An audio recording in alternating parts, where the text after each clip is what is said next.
Hello and welcome. इस video में हम कैप सर्वर को एज अ एमक्यूटीटी क्लाइंट कैसे यूज करना है उसके बारे में देखेंगे। ठीक है।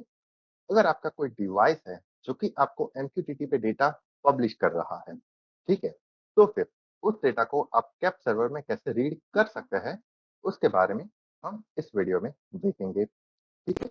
अब जब आप एमक्यूटीटी के बारे में बात करते हैं तो यहाँ पे तीन चीजें होती है।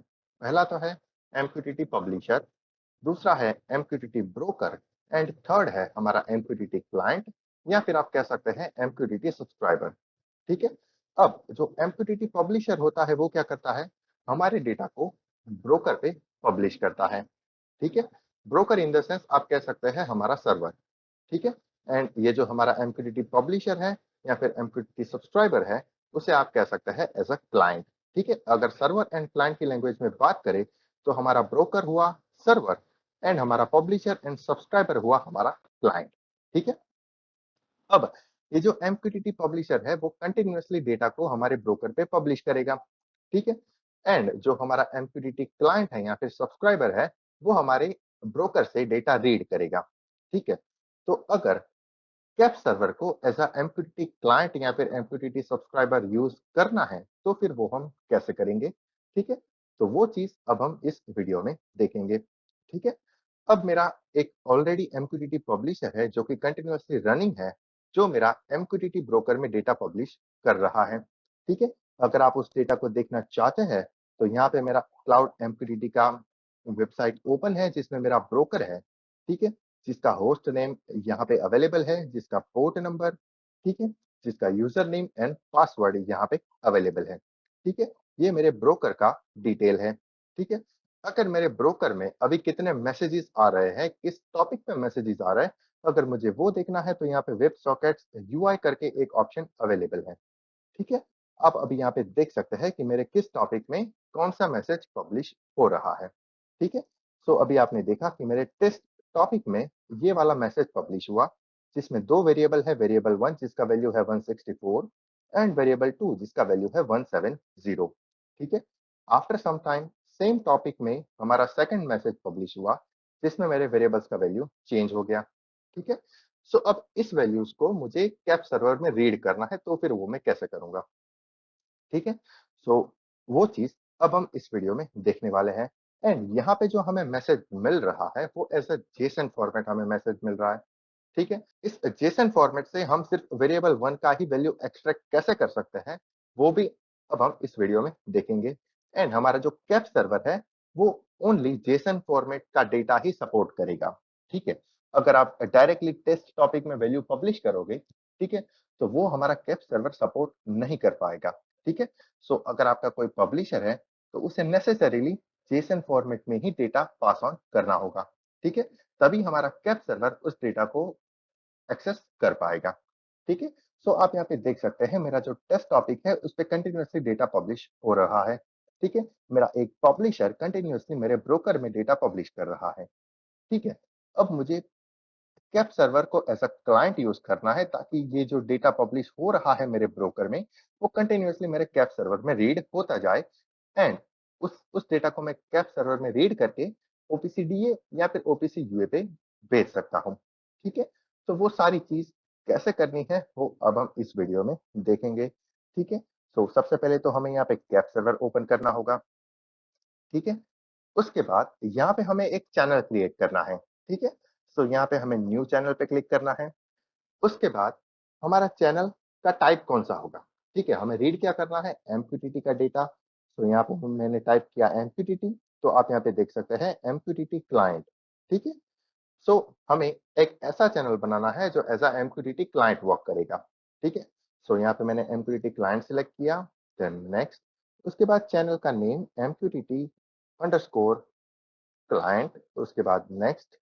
उसके बाद फ्लोटिंग पॉइंट वैल्यूज को अनमॉडिफाई रखना है एंड देन नेक्स्ट। उसके बाद जो हमारा सर्वर है यानी कि जो हमारा ब्रोकर है उसका आईपी एड्रेस या फिर होस्ट नेम मुझे यहाँ पे एंटर करना है। तो जो कि मैंने यहाँ पे आपको बताया, डिटेल्स में हमें उसका IP address and host name मिलेगा। ठीक है। लेकिन ये जो मेरा ब्रोकर है जिसका कोई आईपी एड्रेस नहीं है लेकिन जिसका एक होस्ट नेम है, तो वो होस्ट नेम हम यहाँ से कॉपी करेंगे, ठीक है? उसके बाद यहाँ पे मैंने पेस्ट कर दिया, ठीक है? उसके बाद पोर्ट, आप किस पोर्ट से अपने एमक्यूटीटी ब्रोकर के साथ कनेक्शन क्रिएट करोगे, तो वो भी यहाँ पे अवेलेबल है, ठीक है? ये सिंपल पोर्ट है, ठीक है? SSL encryption and TLS encryption के लिए आप दूसरे पोर्ट का यूज़ कर सकते हैं, लेकिन विदाउट एन्क्रिप्शन आपको इस वाले पोर्ट का यूज़ करना है 17795। तो मैंने इसे कॉपी किया एंड यहाँ पे पेस्ट कर दिया, ठीक है? एसएसएल एंड टीएसएल को अभी मैं डिसेबल रखता हूँ, ठीक है? उसके बाद नेक्स्ट, उसके बाद क्लाइंट आईडी यहाँ पे ऑटोमेटिक जनरेट होगा, ठीक है? अगर आप इस क्लाइंट आईडी को चेंज करना चाहते हैं, तो आप इसे चेंज कर सकते हैं, ठीक है? उसके बाद हमें यहाँ पे 2 चीज़ पूछेगा, यूज़र नेम एंड पासवर्ड, ठीक है? अब अगर आप मस्कीटो ब्रोकर का यूज़ कर रहे हैं, जो कि ऑफलाइन ब्रोकर है, ठीक है? जिसके लिए कोई भी इंटरनेट का ज़रूरत नहीं है, तो फिर उसमें यूज़र नेम एंड पासवर्ड अगर आपने सेट नहीं किया है, तो फिर आपको यहाँ पे एंटर नहीं करना है, ठीक है? मैं यहाँ पे क्लाउड एमक्यूटीटी वाला ब्रोकर यूज़ कर रहा हूँ, जिसमें मेरे पास user name and password available है। सो दैट्स व्हाई मुझे यहाँ पे यूज़र नेम को कॉपी करना है, यहाँ पे एंटर करना है एंड देन पासवर्ड को कॉपी करना है एंड देन पासवर्ड को मुझे यहाँ पे एंटर करना है। ठीक है? उसके बाद यहाँ पे जो क्लाइंट सर्टिफिकेट वाला ऑप्शन है, उसे आपको टेम्परेरी डिसेबल रखना है, ठीक है? अगर आपके सर्वर को क्लाइंट सर्टिफिकेट का रिक्वायरमेंट है, तो ही आप यहाँ पे क्लाइंट सर्टिफिकेट को इनेबल करके अपना सर्टिफिकेट अटैच करोगे, ठीक है? अदरवाइज़ आप नेक्स्ट पे प्रेस कर देना, ठीक है? यहाँ पे जो टाइम आउट का सेटिंग है, उसे आपको एज़ इट इज़ रखना है and then next and then finish, ठीक है? अब जब आप एमक्यूटीटी क्लाइंट वाला जो चैनल क्रिएट किया है, आप उस पे डबल क्लिक करोगे एंड एमक्यूटीटी सर्वर में जाओगे, तो हमारा जो एमक्यूटीटी ब्रोकर या फिर एमक्यूटीटी सर्वर है, उसका सारा डिटेल आपको यहाँ पे मिल जाएगा, ठीक है? ये हमारा होस्ट है, ये इसका पोर्ट है, एसएसएल डिसेबल है, ये हमारा क्लाइंट आईडी है, ये हमारा यूजर नेम, यहाँ पे हमारा पासवर्ड, ठीक है? सो इस तरह से आपको यहाँ पे एमक्यूटीटी के लिए चैनल क्रिएट करना है। उसके बाद हमें एमक्यूटीटी के लिए एक डिवाइस क्रिएट करना है, ठीक है? सो यहाँ पे मेरा एमक्यूटीटी डिवाइस मैंने क्रिएट कर दिया एंड देन नेक्स्ट। अब यहाँ पे जो scan mode and update from catch का जो सेटिंग है, उसे आपको एज इट इज रखना है एंड देन नेक्स्ट पे प्रेस कर देना है एंड देन फिनिश, ठीक है? उसके बाद यहाँ पे मेन चीज आती है कि आप जेसन फॉर्मेट है, उसमें से आप डेटा फैच कैसे करोगे, ठीक है? तो यहाँ पे टैग को कैसे ऐड करोगे? सपोज मेरा फर्स्ट टैग है जिसका नेम रहेगा टैग अंडरस्कोर 1 एंड उसका एड्रेस मैं यहाँ पे कैसे असाइन करूँगा? ठीक है? मुझे यहाँ पे पता है जो मेरा वेब सॉकेट यूआई है, उसमें मेरा मैसेज किस टाइप से आ रहा है, ठीक है? यहाँ पे आप देख सकते हैं मेरा टॉपिक है टेस्ट टॉपिक जो कि अभी आएगा, ठीक है? मेरा टॉपिक है टेस्ट एंड यहाँ पे मेरा जेसन फॉर्मेट में डेटा आ रहा है, ठीक है? जिसमें मेरा वेरिएबल 1 है जिसका वैल्यू है, वेरिएबल 2 है जिसका वैल्यू है, ठीक है? तो मैं यहाँ पे एड्रेस में क्या टाइप करूँगा? ठीक है? वो बहुत बड़ा क्वेश्चन है। सो सबसे पहले तो आपका आपका जो टॉपिक है, उसे यहाँ पे टाइप करना है। उसके बाद प्लस एंड देन यहाँ पे जो आपका वेरिएबल का नेम है, ठीक है? उसे आपको कॉपी करना है एंड यहाँ पे पेस्ट करना है। ठीक है? That's it. ये आपका एड्रेस हो गया। ठीक है? टेस्ट प्लस वेरिएबल अंडरस्कोर 1 यानी कि टेस्ट टॉपिक एंड जो हमारा जेसन फॉर्मेट वाला मैसेज है, उसमें से मेरे वेरिएबल 1 की वैल्यूज़, ठीक है? वेरिएबल 1 का वैल्यू कितना है 23, उसके बाद 36, उसके बाद 387, वो सारी values cap server automatic fetch कर लेगा। ठीक है? उसके बाद ओके पे प्रेस करना है। सो यहाँ पे हमारा फर्स्ट टैग क्रिएट हो गया। ठीक है? इसके बाद मैंने इसे कॉपी किया एंड पेस्ट किया एंड उसके बाद मैंने इसके एड्रेस में यहाँ पे 2 कर दिया यानी कि मेरा वेरिएबल 2, ठीक है? वेरिएबल 2, ठीक है? अब मुझे इन दोनों वेरिएबल्स की वैल्यूज़ को रीड करना है, तो फिर वो मैं कहाँ से करूँगा? सो यहाँ पे आपके पास ऑप्शन है क्विक क्लाइंट, ठीक है? सो यहाँ पे हम प्रेस करेंगे, ठीक है? इसे मिनिमाइज़ कर देंगे। उसके बाद यहाँ पे आप देख सकते हैं हमारा चैनल कौन-सा है MQTT, MQTT client sorry and हमारा डिवाइस कौन-सा है एमक्यूटीटी डिवाइस, ठीक है? तो आप यहाँ पे वैल्यूज़ देख सकते हैं, ठीक है? यहाँ पे हमारा क्लाउड एमक्यूटीटी, ठीक है? अब आप यहाँ पे 51, 235, ठीक है? अब जैसे ही सेकंड मैसेज आएगा यहाँ पे वैल्यू चेंज हो जाएगा 401 एंड 229, ठीक है? सो मेरा जो पब्लिशर है, जो वैल्यू ब्रोकर पे अपलोड कर रहा है या फिर ब्रोकर पे सेंड कर रहा है, कैप सर्वर में मुझे वो वैल्यूज़ मिल रहा है, ठीक है? सो 198 एंड 159, ठीक है? जो भी वैल्यू मेरे ब्रोकर में अपडेट होगा, वो वैल्यू मुझे कैप सर्वर में मिल जाएगा, ठीक है?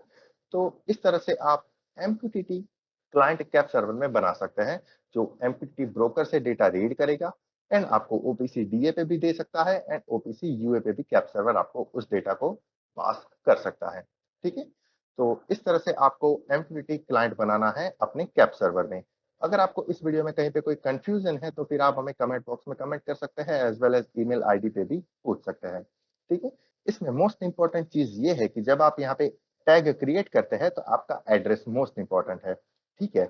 एंड यहाँ पे जो कैप सर्वर है वो इस जेसन फॉर्मेट वाला स्ट्रिंग ही सपोर्ट करता है। ठीक है? अगर आपको कैप सर्वर का हेल्प पढ़ना है तो कैप सर्वर का हेल्प आप यहाँ पे पढ़ सकते हैं। ठीक है?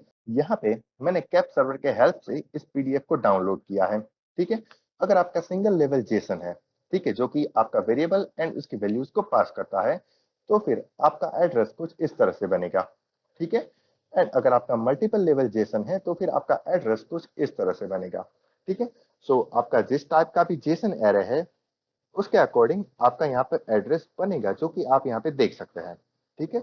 सो आई होप आपका जेसन जिस तरह से है उस तरह से आपको टैग बनाना, इस हेल्प से आपको पता चल जाएगा कि इस आपका जेसन का फॉर्मेट क्या है एंड उसके अकॉर्डिंग आपको टैग कैसे क्रिएट करना है। ठीक है? अभी हमारा जेसन का फॉर्मेट सिंपल फॉर्मेट था, सिंगल लेवल जेसन फॉर्मेट। ठीक है? आप यहाँ पे देख सकते हैं, यहाँ पे मेरा ब्रैकेट स्टार्ट हो रहा है, यहाँ पे मेरा ब्रैकेट एंड हो रहा है एंड उसके बाद डबल इन्वर्टेड कॉमा में मेरे वेरिएबल का नेम, उसके बाद कॉलन एंड देन मेरे वेरिएबल्स की वैल्यू। ठीक है? सेम इसी तरह उसके बाद comma and then again double inverted comma में मेरा second variable and then colon के बाद डबल इन्वर्टेड कॉमा में उस वेरिएबल की वैल्यू। ठीक है? तो यहाँ पे हमारा सिंगल लेवल जेसन था, तो दैट्स व्हाई हमें क्या करना था, जो हमारा टॉपिक है, आप यहाँ पे टॉपिक देख सकते हैं, vendor slash device slash data. ठीक है? सो दैट्स व्हाई एड्रेस क्या बनेगा, vendor slash device slash data plus यहाँ पे वेरिएबल का नेम क्या है, एस। ठीक है? सो इस तरह से हमारा टैग बनेगा। लेकिन हमारे केस में क्या होगा, हमारा टॉपिक उसके बाद प्लस एंड देन हमारे वेरिएबल का नेम। ठीक है? क्योंकि हमारा जो टॉपिक है वो इतना लंबा नहीं है। ठीक है? हमारा टॉपिक बहुत ही छोटा है। So that's why topic plus हमारे वेरिएबल का नेम। तो इस तरह से मेरा यहाँ पे एड्रेस मैंने बनाया हुआ है। ठीक है? एंड जो भी वैल्यूज मेरे ब्रोकर में अपडेट हो रही है वो वैल्यूज मुझे यहाँ पे भी मिल रही है। आप यहाँ पे देख सकते हैं 114 and 314 and then after 48 and 407। ठीक है? सो इस तरह से आप कैप सर्वर को एज MQTT क्लाइंट या फिर MQTT सब्सक्राइबर यूज कर सकते हैं। ठीक है? और मैं फिर भी कह रहा हूँ, अगर आपको इस वीडियो में कहीं पे भी कोई कंफ्यूजन है तो फिर आप हमें कमेंट बॉक्स में कमेंट कर सकते हैं as well as email ID पे भी पूछ सकते हैं। ठीक है? सो ये हमारा इस वीडियो का एक स्ट्रक्चर था कि हमारा एक पब्लिशर है जो कंटिन्यूअसली हमारे ब्रोकर पे डेटा पब्लिश कर रहा है एंड हमारा जो कैप सर्वर है वो ब्रोकर से हमारा डेटा लेगा एंड उसके बाद हमें ओपीसी यूए या फिर ओपीसी डीए पे देगा। ठीक है? सो अगर आपका रिक्वायरमेंट है कि आपको MQTT to OPC UA conversion करना है तो फिर आप कैप सर्वर का यूज कर सकते हैं। ठीक है? उसके बाद अगर आपका कोई और रिक्वायरमेंट है कि आपको MQTT to OPC DA conversion करना है तो वो भी आप कैप सर्वर की हेल्प से कर सकते हैं। ठीक है? आप यहाँ पे देख सकते हैं, ये जो मेरा क्विक क्लाइंट है वो ओपीसी डीए का क्विक क्लाइंट है। ठीक है? तो ये जो यहाँ पे आइटम आईडी है वो मेरा ओपीसी डीए का टैग हुआ। ठीक है? सो आई होप अगर आपने कैप सर्वर पे काम किया है तो ये सारी बेसिक चीज आपको पता होगी। ठीक है? अगर आपको पता नहीं है then don't worry, you can ask me in the comment section as well as in the email box as well as on the telegram. Okay, so चले मिलते हैं नेक्स्ट वीडियो में। Till then take care, good bye and thank you.